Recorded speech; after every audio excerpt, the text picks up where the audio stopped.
Bonjour à toutes et à tous, c'est Guy Nutradox, j'espère que vous allez bien et bienvenue pour cette nouvelle analyse hebdo. Donc c'est l'analyse pour la semaine du 7 février 2022. Avant de commencer, si ce format vous plaît, je vous invite à vous abonner à la chaîne et mettre la petite cloche de notification pour ne rater aucune vidéo à venir, de mettre un like et de me dire en commentaire ce que vous en avez pensé et si vous avez un actif que vous voulez que j'analyse. Donc dans cette vidéo, je vais analyser le DAX, le DO et le Nasdaq. Et si vous souhaitez que j'analyse un autre actif pour la semaine prochaine, eh bien dites-le moi en commentaire et je le ferai avec le plus grand des plaisirs, que ce soit un indice, une action, une crypto, peu importe. Alors on va d'abord commencer avec le bilan de la semaine passée que je vous mets à l'écran tout de suite. Donc voilà, 309,15 points, donc ce qui est quand même pas mal, exclusivement en scalping avec la méthode Tradox. Donc la majorité des trades sont pris en live et si vous désirez vous aussi participer à un live trading, si vous vous inscrivez dans le lien en description à la formation gratuite, vous recevrez une invitation pour participer à un live gratuit. Comme ça vous pourrez voir un petit peu plus en détail comment ça se passe. Donc on va commencer avec le point macro. Alors la semaine prochaine, c'est quand même très léger. J'ai jamais vu un calendrier économique aussi petit. Lundi, il y a rien d'intéressant. Mardi non plus. Mercredi, il y a juste les stocks de pétrole brut à 16h30. Et vu que c'est une annonce quand même hebdomadaire, c'est pas ce qui fait le plus bouger les marchés, mais ça peut quand même être intéressant. Jeudi, 3 annonces, donc IPC Core, inscription hebdomadaire au chômage, ça en général c'est quand même assez important, même si c'est hebdomadaire. Et alors le gouverneur Bailey de la BOE s'exprime, on va voir un petit peu ce qu'il va dire, mais en général c'est pas ce qui fait bouger le plus le marché. Et alors vendredi, journée fériée au Japon, donc on aura peut-être une session asiatique plus légère, donc moins de mouvement pendant la nuit.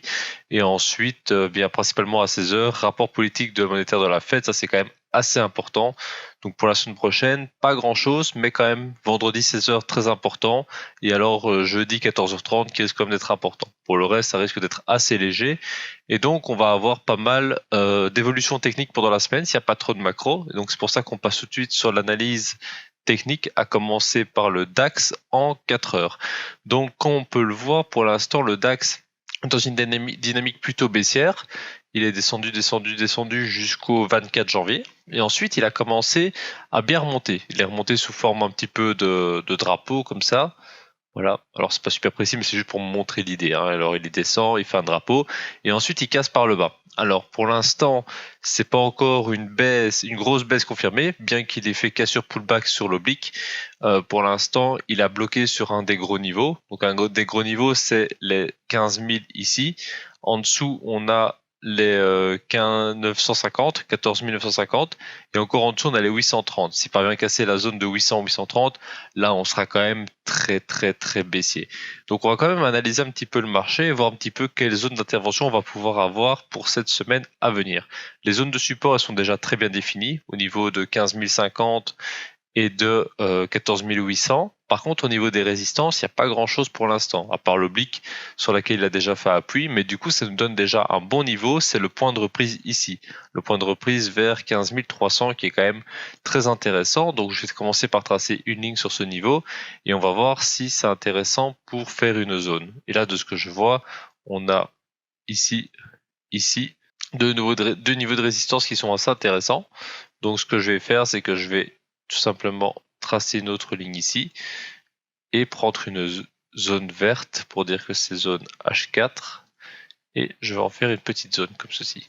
Donc là on a déjà une première zone de résistance qui nous donnerait un plan vendeur. Donc le marché pourrait éventuellement partir comme ça, revenir et redescendre pour aller chercher soit le bas de la semaine précédente, donc 15 057, ou bien là encore plus bas, mais c'est quand même 200 points d'amplitude, donc il y a largement de quoi faire, même pour des scalpers, donc c'est quand même très intéressant. Au-delà de ça, une autre zone qui va être pour moi très intéressante, c'est la zone des 15 500, plus ou moins, donc plutôt 450 plutôt. Pourquoi cette zone? Tout simplement parce qu'ici on voit que ça a bien arrêté le prix, très bien arrêté le prix. Et ensuite, ici au niveau de la cassure, c'est pas l'oblique précisément, mais il a quand même pris 2 fois appui dessus.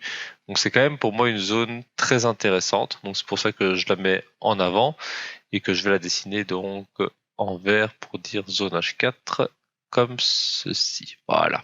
Donc ça, ce sont mes zones pour cette semaine à venir. Et donc le plan par rapport à ce marché, il est assez simple au final parce que le marché est quand même assez clair. C'est que si on descend, tant qu'il tient la zone Ici, des 840, ça reste des points d'achat malgré tout. Les 15 050 aussi, ça reste des points d'achat. Alors quand je dis des points d'achat, c'est peut-être pas pour aller chercher 3000 points, parce qu'on sait pas de combien de points ça va rebondir. Le marché peut très bien faire quelque chose comme ceci, mais il y a quand même moyen de faire quelques points dessus, je pense. Au niveau de la vente, par contre, c'est un peu plus un peu différent. C'est-à-dire que si on casse la zone ici, pullback à la vente, on casse la zone tout en bas, pullback à la vente. Ça, c'est les deux plans vraiment très vendeurs. Le plan sous 800, 14 800, c'est vraiment très très fort. C'est-à-dire que s'il casse les 14 800, il risque de descendre de quelques cinquantaines, centaines de points. Donc c'est quand même assez intéressant comme niveau. Si on veut chercher un point de vente plus haut, donc quand je dis un point de vente plus haut, c'est-à-dire qu'il serait éventuellement à l'intérieur du mouvement ici, on a toujours les deux zones ici, au niveau des 15 278, ou bien de niveau de l'oblique vers 15 500 ou de la zone. Donc ça, c'est pour faire plutôt des ventes directement en face du marché, parce que s'il va jusque là, ça veut dire qu'il est sur un mouvement plutôt haussier. Moi, ce que je préférerais, c'est quand même le plan, soit celui-ci, donc appui pullback sur 270, ça il peut le faire dès lundi, ça peut être très intéressant. Sinon, qu'est sur pullback 50 ou bien alors 14 800, ça c'est très intéressant. Et pour l'achat, pour moi, s'il commence à casser les niveaux ici au-dessus, de 15 500, 15 600, on sera quand même plutôt haussier pour aller chercher au moins les 15 800, 900, voire 16 000. Donc c'est quand même assez intéressant. Donc ça, c'est mon plan pour le DAX pour cette semaine à venir. Je pense qu'il va y avoir pas mal d'opportunités. Il faut quand même rester assez prudent sur une chose, c'est que d'un point de vue macroéconomique, il n'y a pas grand chose. Donc ça risque d'être des mouvements qui peuvent potentiellement être plutôt algorithmiques, et donc ce genre de mouvement, à voir comment ça se passe. Hein. Mais parfois, ce qui se passe, c'est que sur ce genre de mouvement, c'est des mouvements où c'est très dur de rentrer en position. C'est-à-dire que le prix va monter, il va redescendre un petit peu, il va remonter, il va descendre un petit peu. Et si on prend pas sur chaque petit repli un trade, ou bien qu'on garde pas un trade sur un repli, le problème, c'est que, eh bien, on n'aura pas de beaux points d'entrée. Alors, je ne sais pas s'il va faire ça, mais c'est une possibilité. On attaque maintenant les US avec le Dow Jones en premier, et contrairement au DAX, on voit qu'il a une dynamique quand même différente. Alors, le DAX a une dynamique plutôt baissière, avec cassure pullback de la correction, alors que le Dow, lui, c'est un peu différent dans le sens où on a une descente, on remonte, mais il n'a pas encore cassé ce drapeau de correction. Donc, c'est quand même très intéressant. Et en plus, je ne sais pas si vous l'avez vu, mais on a ici tous les points bas, donc tous les bottoms. Ils vont chercher à chaque fois ce niveau ici, niveau des 800, et hop, comme ceci, ils cassent, pullback à l'achat. Donc ça peut être un signal très très très fort à l'achat, et donc il faudra faire attention avec les ventes dans un premier temps. Pour moi, pour valider une vente sur le Dow Jones pour cette semaine, il faut au moins casser ce niveau des 34 800, qui est quand même très fort, comme on peut le voir ici sur la gauche, c'est quand même quelque chose d'assez solide. Donc le plan vendeur, là, il est assez évident, c'est cassure, pullback ou sur cassure, ça dépend un petit peu comment le marché arrive et comment il se configure, dès 34 800. Ça, c'est un très bon plan vendeur, je pense, pour aller chercher. J'ai peu mal fait ma flèche, c'est plutôt pour aller chercher les 438 ici. Et ensuite, on avisera. Pourquoi les 438? C'est pas parce que c'est le bas de la semaine précédente, hein, c'est parce que ici on a pas mal de niveaux dessus aussi, et on a pris un bel appui ici. Donc pour moi, le plan sur le dos, c'est cassure pullback à l'avant des 34 800. S'il décide d'être vraiment plus baissier, cassure pullback des 34 400. Et là, c'est quand même beaucoup de points plus bas. À côté de ça, le plan acheteur, s'il vient chercher l'oblique ici, la droite à 34 800, c'est un point d'achat. Et sinon, cassure pullback en haut. Donc ça, c'est le plan pour le Dow Jones. C'est très simplifié, mais je pense que ça peut être très efficace. Attention à ce qu'il puisse faire le pattern du double top, c'est-à-dire que là, il vient ici, il va chercher en haut, il fait un double top. Mais dans ce cas-là, on aurait vraiment beaucoup de points à prendre et ce serait vraiment très propre. Donc, plutôt tant mieux s'il commence à faire ce genre de pattern. Donc pour l'instant sur le dos, je vais tracer quelques petites zones. Je vais tracer la zone d'achat qui devient zone de vente en cas de cassure, qui est très jolie. On a une autre zone ici qui est très jolie au niveau du bas de la semaine précédente. Donc je vais la faire comme ceci. Voilà. Une zone ici en haut avec tous les point haut comme ceci, et voilà. Et rien qu'avec ça, on a déjà très bien découpé le marché et il y a moyen de faire de beaux scalps, de beaux day trades, voire même des petits swings. C'est-à-dire que s'il va chercher là et qu'il pull back et qu'il fait le double top, l'amplitude c'est quand même 800 points, donc le TP c'est vers les 34 000, donc ce sera peut-être même un petit swing. Donc voilà pour le plan pour le Dow Jones. Je pense qu'il y a moyen de vraiment de faire de belles choses cette semaine sur le Dow Jones. D'un point de vue graphique, c'est très joli. Donc restez attentif au plan et je pense qu'il y a moyen de se gaver cette semaine. On va terminer avec le Nasdaq, donc l'US Tech 100 sur IG, et lui, il est un peu entre les deux. C'est-à-dire qu'on a le DAX qui descend et qui est plutôt baissier. On a le Dow qui, lui, a un beau pullback ici. Et le Nasdaq, lui, il est un peu entre les deux. Donc, je pense qu'il va être un peu plus compliqué à trader en ce début de semaine.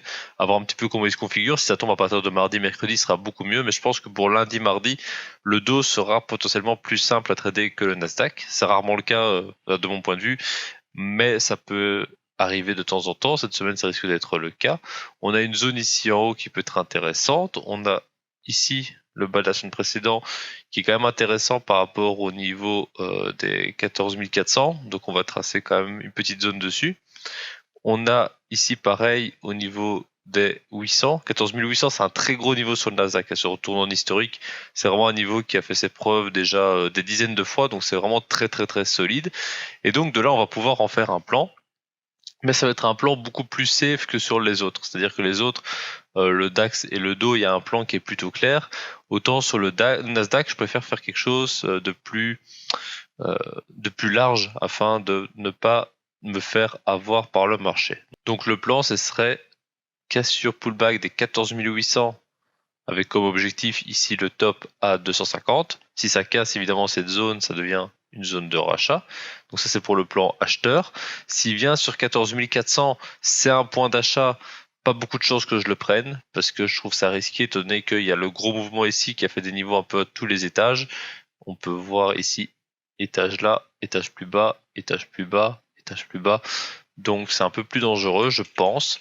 Par contre, en cas de cassure pullback à la vente, là, ça devient valide parce que ça veut dire qu'on réintègre ce mouvement ici sur la gauche. Donc, c'est quand même assez intéressant. Au-delà de ça, cassure pullback des 13 800, le point bas à la vente, c'est quand même très intéressant. Et voilà, c'est juste ça mon plan sur le Nasdaq. Alors, on va peut-être considérer une troisième possibilité, la même que sur le Dow Jones, c'est aller chercher les 276 et d'avoir un double top dessus. Donc ça, c'est intéressant aussi. C'est un plan très simplifié pour le Nasdaq, très sécure, parce que voilà, ça demande quand même de casser des gros niveaux pour pouvoir avoir un trade. Mais je pense que si on trade comme ça, on ne peut être que rentable sur le long terme. Et le but, c'est pas spécialement de faire 45% par jour, mais de tenir sur le long terme et de pas cramer le capital. Et en faisant ce genre de plan, en respectant ce genre de trade, je suis sûr à 100% que on peut être que rentable. Donc ça, c'était pour le plan du Nasdaq. J'ai donc fait le plan du DAX, du Dow et du Nasdaq. Si vous avez d'autres plans, c'est-à-dire d'autres plans de trade, envie de prendre sur tel ou tel niveau, des niveaux que j'ai pas mis en avant, que vous trouvez très intéressants, n'hésitez pas à me le dire en commentaire, comme ça on pourra comparer un petit peu nos niveaux. Le but c'est pas de voir qui a raison, qui a tort, hein, c'est de voir un petit peu les différentes possibilités qu'il y a sur le marché.